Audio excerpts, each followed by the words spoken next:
Isang pinagpalang araw sa ating lahat. So, ngayong araw is June 6, 2024. So, ngayon is ipagpapatuloy lang natin yung ating nasimulang series ng ating devotion. So, bago natin simulan or talakayin yung ating series ng ating devotion, muli muna nating balikan yung naging series natin last week para doon sa mga bago lang na tagapanood at tagapakinig ng ating talakayan sa ating devotion. So, yung series na tinalakay namin last week or last series ay God's Catalyst in Shaping the History. So, pag sinabi kasi natin catalyst, pwede siyang sitwasyon, pangyayari, or tao. For example natin, tayo is, nung baby pa lang tayo, di ba? Pag baby pa lang is walang kamuang-muang. Kumbaga, di pa masyado alam yung nangyari sa mundo. Pero nung habang tumatagal tayo, diba may nangyari kay God, yung si Jesus Christ yung niligtas tayo nila sa ating kasalanan, tinubos.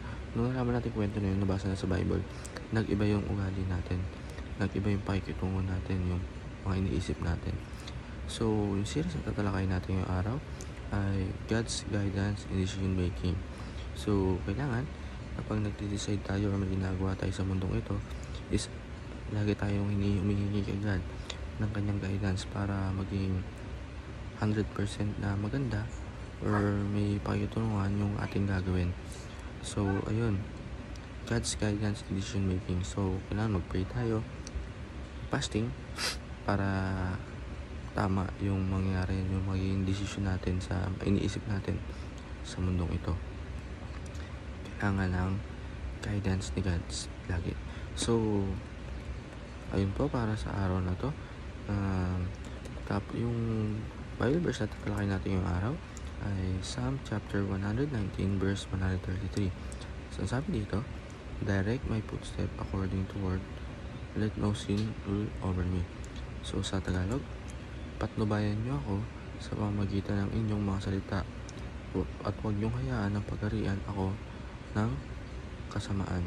So, yun, kailangan patnubayan tayo ni God nung mga kanyang salita.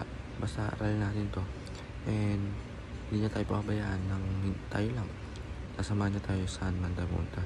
So, para lumako yung ating talakayan, tayo dumako sa ating teaching.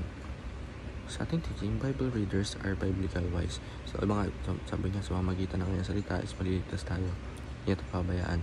Nga, pag nagbasa tayo ng Bible, maging Bible readers tayo, is maging wise tayo. Iba yung pag-iisip natin.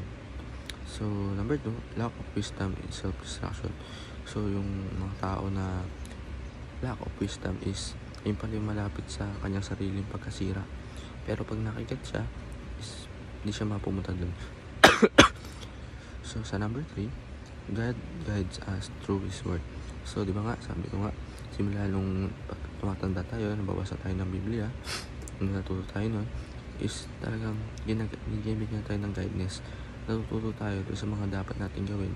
Nag-iiba yung pag-ugali natin sa puso, sa isip. Sa ating application, get a dose of God wisdom daily. So, kumuha tayo lagi ng mga wisdom ni God sa araw-araw ng sobrang dami.